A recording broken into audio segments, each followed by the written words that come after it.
On paper, Team Liquid's latest super team is a candidate for the strongest roster the LCS has ever seen. They've imported a pair of high-value Europeans in Bwipo and Hans Sama and made the headline move of the offseason, luring Bjergsen out of retirement and away from his longtime home at TSM. Add Santorin returning in the jungle and CoreJJ continuing to anchor the team, green card process permitting, and you've got the liquidiest possible lineup. Most of the time when a super team comes together, the question is whether the star players will be able to sacrifice for one another and take turns playing more supportive roles. For Team Liquid's super team, my first instinct is that they might actually face the opposite challenge. Allow me to expand on that a little. When I look at Bwipo, I see one of the most flexible League of Legends pros of all time. Across his 4-year LEC career, Bwipo has found success in 3 different roles. He spent 78% of the time in his natural top lane position with nearly a 60% win rate, but last split he led Fnatic to Worlds as a jungler. And in his first year in the LEC, he spent several weeks as a bot laner during an unusual meta, and posted a 10-3 record before going back to top lane for the playoffs. Within the top lane, Bwipo has played a lot of different styles. In spring 2021, he played 16 different champions, 11 of them only once each. Across his entire career, he's played 43 champions in the top lane with 10 or more games played on only 6 of them. That group of champions skews towards bruisers and a low resources playstyle. If you want to see Bwipo on more assertive carry picks, you'll find 8 career games of Jace, a 6-0 record on Jax, and 5 Camille's. But some other champions like Aurelia are conspicuously missing, and he's only played Akali once. Meanwhile, he's played 6 games on top lane Rengar, so it's not a matter of Bwipo preferring not to carry, it's more that he has his own way of going about it. As a general takeaway, Bwipo is incredibly flexible and diverse, but despite being capable of playing main character champions like Jace and Jax, he seems not to prefer it. That brings us to Team Liquid's other new solo laner, the LCS legend himself. What I've appreciated most about Bjergsen throughout his career is his willingness and ability to provide whatever his team needs. Whether that's standing up on control mages, engaging on Lissandra, or bringing out his pocket Zilean to enable his teammates. There's no question Bjergsen carries games, but it's interesting to note that among champions he's played 10 or more times, his 5 highest win rates feature 2 map-active enablers and his support of Zilean.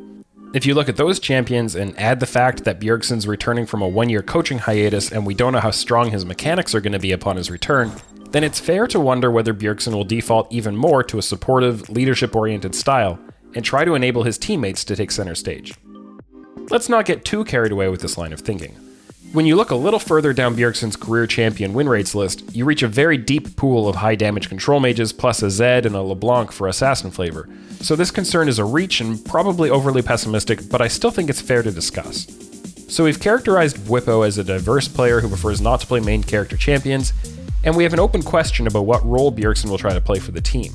Then we have Santorin, the reliable facilitator, and CoreJJ, who isn't particularly likely to bust out the Pike or Pantheon and try to carry with damage from support. This all seems to point to a central role for Hans Sama as the hero carry of the team, in the vein of Uzi or classic Doublelift.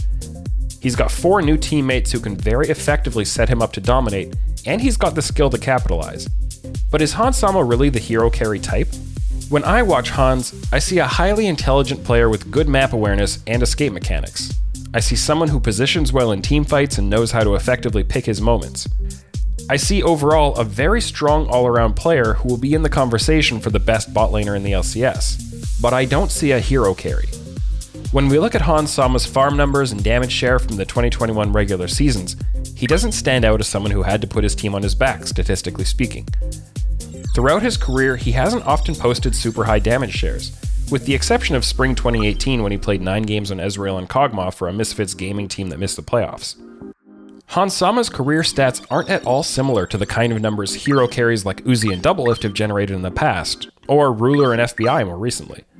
When you take a variety of well-known bot laners and chart their career regular season damage share and gold share, Hans sits quite low in damage share and lower than most in gold share. We need to recognize that some of this will be due to the evolving nature of the game. In today's game, bot laners aren't given the same amount of farm or relied on for the same amount of damage as back in 2014 or 15. But Hans Sama's career spans a similar time period as Ruler or Jackie Love, and reaches further back than FBI, and his damage shares and gold shares have still been lower. This doesn't mean Hans Sama can't be a hero carry. It also doesn't mean he necessarily needs to be for Team Liquid to succeed next year. But if that's what fans are expecting, it might be wise to reconsider a little, because he hasn't reliably shown that character up to this point in his career. For Team Liquid's super team to live up to expectations, they shouldn't plan on making Hansama the main character of every game. They need to use him as the all-around, balanced player that he is. Ironically, to make this roster work, Bjergsen and Bwipo may need to play more selfishly than they sometimes have in the past. But all things considered, if your team's success hinges on Bjergsen demanding more resources, I'd say you're in a pretty good spot. Holiday season is almost here, which means that there's great shopping opportunities over at Alienware. That's right, they've got their new R13 and R14s that are out, and guess what? I just want to ask that you check out alienware.com/Travis and then click over on the banner up at the top to head to their Black Friday deal, their holiday deals. Because like maybe you're going to purchase something, and this would be a great way for you to support the channel, is you purchase something and then you like tweet at them and let them know you did it because of me, and then I feel good about myself, and I can finally tell my family that they can be proud.